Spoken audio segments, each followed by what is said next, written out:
साहब वो बढ़िया होंगे। आप सब लोग फिर से तो अपडेट वीडियो लेके आ चुके हैं। तो सबसे पहले पवन सिंह की पत्नी ज्योति सिंह से स्टार्ट करते हैं, क्योंकि फाइनली बिहार में क्या चीज का माहौल बना हुआ है इस टाइम आप लोगों को पता ही है। लोगों को ये भी जानना है कि भोजपुरी इंडस्ट्री हो चाहे कोई भी हो, क्योंकि कौन हारा कौन जीता, क्योंकि वोटिंग को लेकर बहुत ज्यादा चर्चे में लोग बने हुए हैं। तो चलिए बताते हैं ज्योति सिंह हारेगी या जीतेगी। इससे पहले आप लोगों को एक बड़ा बात बताने वाले हैं, क्योंकि आप लोगों को पता ही होगा कि 2 दिन पहले मैंने वीडियो बनाया था जिसमें 3 बजे की सुबह में ज्योति सिंह लाया हुई थी, क्योंकि आप लोगों को पता ही होगा जिसके कारण मैं वीडियो में नहीं बता पाया था क्योंकि कॉपीराइट का डर था। लेकिन आप लोगों को फाइनली वो वीडियो सोशल मीडिया पे वायरल हो रहा है, तो मैंने सोचा चलिए आप लोगों को बता देना चाहता हूँ, क्योंकि बहुत ज्यादा जो 3 बजे वोट में आई थी लाइव, उसमें वोटिंग चोरी का इल्जाम लगा रही है सासाराम में ज्योति सिंह कुछ इस तरह से, क्योंकि देख सकते हैं आज बहुत ज्यादा वोटिंग का गिनती भी हो चुका है, काउंटिंग भी हो चुका है। लेकिन बता देना चाहता हूँ देवघर से ही देख सकते हैं ज्योति सिंह किस तरह से मंदिर में जाकर पूजा कर रही थी। पूजा के साथ में देख सकते हैं पिताश्री है और उनके बहुत ज्यादा बहन जूही सिंह भी किस तरह से मंदिर में नजर आ रही थी। लेकिन फाइनली आप लोग बताता हूँ कॉलेज के पास हंगामा था, उसी कॉलेज के पास हंगामा हो रहा था जहाँ पे आज देख सकते हैं काउंटिंग कॉलेज है, जहाँ पे ज्योति सिंह कहते नजर आ रही थी कि वोट चोरी हुआ। लेकिन फाइनली देख सकते हैं आज यहाँ पे काउंटिंग शुरू हो चुका है बहुत ज्यादा, लेकिन शाम के 5 बज रहा है लेकिन अभी तक रिजल्ट नहीं आया है। ज्योति सिंह आप बात करें तो ज्योति सिंह बहुत ज्यादा तीसरे नंबर पे है, बहुत ज्यादा गंदे तरीके से हारने वाली है। लेकिन बात करें वही काराकाट के लोग से ही बहुत ज्यादा भरोसा था ज्योति सिंह के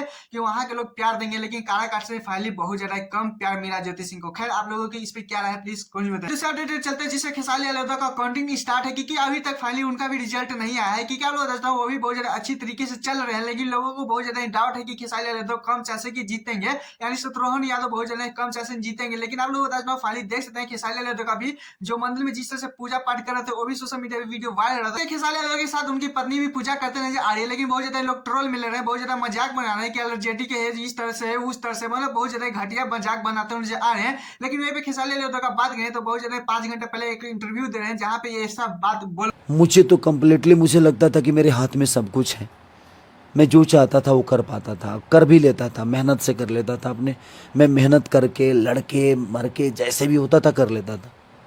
ये पहला ऐसा डिसीजन मेरे जीवन में हुआ जब मुझे 1 घंटे में डिसीजन लेना है और ना नहीं बोलना है। तो फाइनली इंटरव्यू के दौरान बोलते नजर आ रहे हैं कि पहली बार जीवन में हारने वाले हैं, क्योंकि 1 घंटे में मुझे डिसीजन लेना है कि क्या करना है। क्योंकि आप लोग बता जो खेसारी लाल यादव ने चाहा है, जो कहा है वो मेहनत के बल पे ले सकता है, ले लिया है, कर लिया। लेकिन फाइनली ये पहली बार हार मुझे प्राप्त होने वाला है, कुछ ऐसा हुआ बोलते नजर आ रहे हैं। लेकिन दोस्तों मोदी जी को और नीतीश कुमार को बहुत ज्यादा तारीफ करते नजर आ रहे हैं। खेसारी लाल यादव बोलते नजर आ रहे हैं कि 15-20 साल से ये दोनों बंदा बहुत ज्यादा टीका हुआ है, तो कुछ तो बात होगा तभी तो टीका हुआ है कुछ इस तरह से, जिसमें खेसारी लाल यादव को लोग बोल रहे हैं कि बहकी बहकी बातें कर रहा है, हार रहा। तो ऐसा सब मतलब ज्यादा मीमीज मजाक बन रहा है इस टाइम सोशल मीडिया पे। लेकिन वहीं पे आप लोग बता देना तो अभी तक खेसारी यादव का काउंटिंग चल रहा है, लगभग 11 बज जाएगा, रात को हो जाएगा, लेकिन अभी तक नहीं पता चला। लेकिन खेसारी यादव का बात करें तो दूसरे नंबर पे खेसारी लाल यादव है। आप लोगों को क्या लगता है जी छपरा से खेसारी लाल यादव विजय होंगे या नहीं, प्लीज कमेंट में बताइएगा। हाँ मैं चैनल सब्सक्राइब वीडियो को लाइक कर लीजिए, वीडियो को ज्यादा से ज्यादा शेयर कर दीजिए।